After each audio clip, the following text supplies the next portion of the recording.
आणि सध्या आत्ताच्या घडीला नेमकं काय वातावरण आहे थेट अयोध्येमध्ये जाऊया। हनुमानगढी परिसरात आपले प्रतिनिधी सोमेश कोलगे आता आहेत।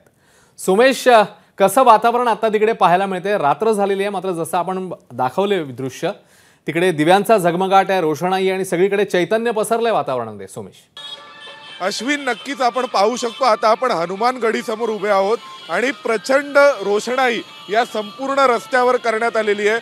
हा मुख्य रस्ता आहे अयोध्येच्या राम मंदिराकडे जाणारा आणि या रस्त्यावर आपण पाहू शकतो की सगळ्या घरांना रोषणाई करण्यात आलेली आहे। वरती मोठ्या प्रमाणावर रोषणाई केली गेलेली आहे। हनुमानगढीकडे जाणारा जो रस्ता आहे त्या रस्त्यावर कडेकोट बंदोबस्त आहे। अतिशय संवेदनशील असं हे ठिकाण समजलं जातं, त्यामुळे प्रचंड कडेकोट बंदोबस्त आहे।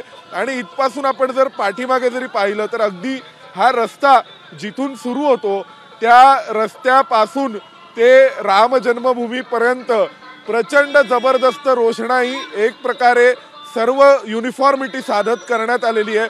संपूर्ण अयोध्या नगरी उजळून निघालेली आहे।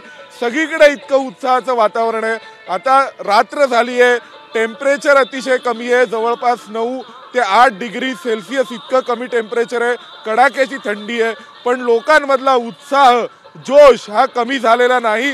जोरदार प्रचंड उत्साह, जल्लोषात लोक येत आहेत आणि भजन करतायत, भंडारा सुरू आहे आणि प्रचंड अयोध्या नगरी ही पूर्णपणे त्रेतायुगात प्रभू श्रीराम परत आले त्यावेळेस जशी कदाचित उत्साहमयी आणि जल्लोषमय वातावरण असेल तसं पुन्हा एकदा वातावरण या अयोध्या नगरीत पाहायला मिळत आहे। अश्विन, सोमेश धन्यवाद। आणि असंच ठिकाणच्या वातावरणाचं दर्शन तू आणि आपले सगळे प्रतिनिधी आम्हाला पुढचे 2 दिवस आपल्या सगळ्या प्रेक्षकांना घडवणार आहात।